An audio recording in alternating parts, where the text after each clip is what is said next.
बिस्मिल्लाहिर्रहमानिर्रहीम। अस्सलाम अलैकुम। रूहानी टोटके टीवी में आपको खुश आमदीद। हम आज आपके साथ एक नया रूहानी टोटका शेयर करने जा रहे हैं। हमल के दौरान अपनी सेहत का खास ख्याल रखें ताकि आप और आपका बच्चा महफूज रह सके। एक औरत के लिए हमल का टेरना खुशी और उम्मीद का वक्त होता है। ऐसे में रोजमर्रा की जिंदगी के मामूलात इसी रफ्तार से ही चल रहे होते हैं, लेकिन बहुत सी ऐसी चीजें हैं जो परिगणित ख्वातीन हमल के दौरान नहीं कर सकती।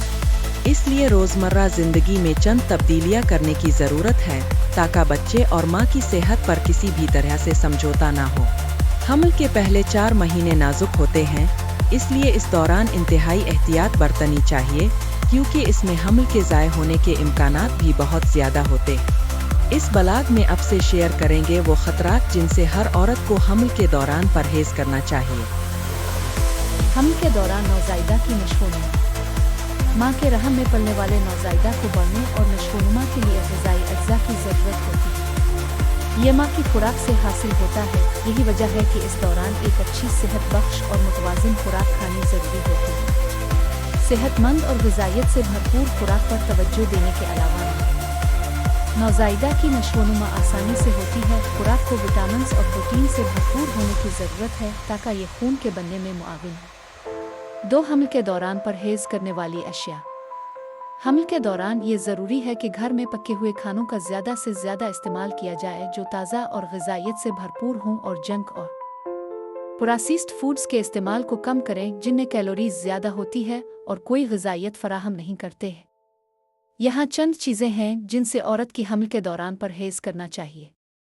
इससे मुताल्लिक़ मज़ीद मालूमात के हुसूल के लिए डॉक्टर से रूटीन चेकअप करवाएं। 1 हमल में कच्चे या कम पके हुए अंडों से परहेज। कच्चे अंडे कच्चे पक्के अंडे हमल में मुज़िर असरात मुरतब कर सकते हैं। अंडों को इस वक्त तक अच्छी तरह पका लिया जाए जब तक कि सफ़ेदी और जर्दी ठोस ना हो जाए। ये साल्मोनेला फूड पॉइजनिंग के खतरे को रोकता है।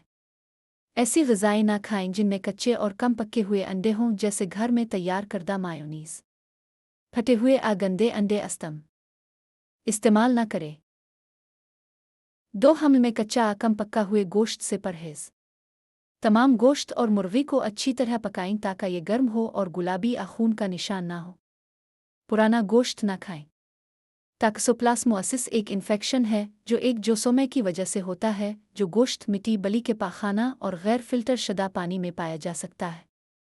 अगर आप हमल है तो इन्फेक्शन आपके बच्चे को नुकसान पहुंचा सकता है, लेकिन ये याद रखना ज़रूरी है कि हमल में टॉक्सोप्लाज्मोसिस बहुत कम होता है।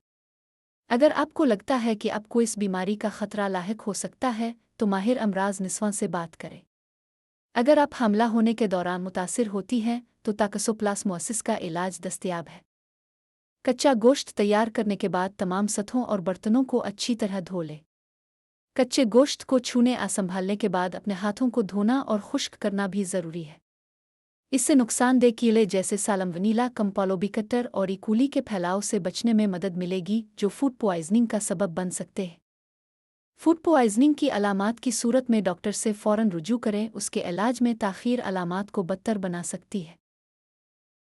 3 हमल में विटामिन ए पर मुश्तमिल सप्लीमेंट्स इस्तेमाल करें। ज़्यादा मिकदार में multivitamin supplements, fish liver oil supplements vitamin A पर मुश्तमिल सप्लीमेंट्स ना लें। हमेशा डॉक्टर का मशवरा ज़रूर शामिल रखें। 4 हमल में मछली की कुछ अक़साम से परहेज। मछली में प्रोटीन और ज़रूरी ओमेगा 3 फैटी एसिड्स होते हैं, इसलिए प्रेगनेंसी में ये तजवीज़ की जाती है। लेकिन मछली की कुछ अक़साम में मरकरी की मिकदार ज़्यादा होती है, जो बच्चे के बढ़ते हुए आसाबी निज़ाम को मुतासिर कर सकती है। मरकरी की आला सतह के साथ अपनी मछली की मिकदार को कम करना ज़रूरी है। मछली को 15 दिन में एक बार से ज़्यादा नहीं खाना चाहिए। नारंगी, खुरदरी और कैट को हफ्ते में एक बार से ज़्यादा नहीं खाना चाहिए, और इस हफ्ते के दौरान कोई दूसरी मछली नहीं खानी चाहिए। मछली में मरकरी के बारे में मज़ीद मालूमात के लिए माहिर ग़िज़ाइयत से रुजू कर सकते हैं। 5 हमल में पहले से पैक शुदा सलाद से परहेज। पहले से तैयार शुदा फलों सब्जियों के सलाद जैसे बूफे और सलाद बार के सलाद में लिस्टीरिया की आलूदगी का ज़्यादा खतरा होता है। 6 हमल में गैर पेस्टोराइज्ड दूध से परहेज। ऐसा दूध जो पास्चर के तरीके से जरासीम से पाक ना किया गया हो इस्तेमाल ना करें। अगर आपके पास दूध है तो सिर्फ पेस्टोराइज्ड अल्ट्रा हेड ट्रीटेड दूध, जिसे लंबी उम्र वाला दूध भी कहा जाता है। अगर सिर्फ कच्चा बगैर पेस्टोराइज्ड दूध दस्तयाब हो तो पहले इसे उबालें।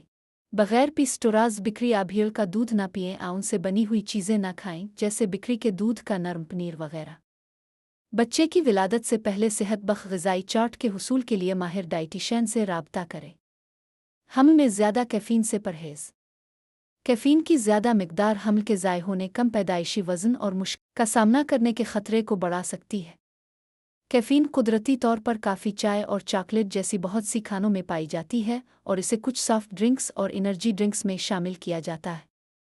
कुछ सर्दी और फलों के इलाज में कैफ़ीन भी होती है। आपको कैफ़ीन को मुकम्मल तौर पर ख़त्म करने की ज़रूरत नहीं है, लेकिन एक दिन में 200 मिलीग्राम से ज़्यादा ना लें। 8 हमल में एनर्जी ड्रिंक्स से परहेज़। हमल के दौरान एनर्जी ड्रिंक्स तजवीज़ नहीं की जाती हैं क्योंकि इनमें कैफ़ीन की ज़्यादा मिकदार होती है और एनर्जी ड्रिंक्स में शामिल दूसरे अज्जा हामिला ख़वातीन के लिए तजवीज़ नहीं किए जाते। अगर आपको हमारा टोटका पसंद आलिफ हो तो लाइक और सब्सक्राइब करना ना भूलिएगा और कमेंट्स में ये ज़रूर बताइएगा कि आपको इससे कितना फ़ायदा पहुंचा।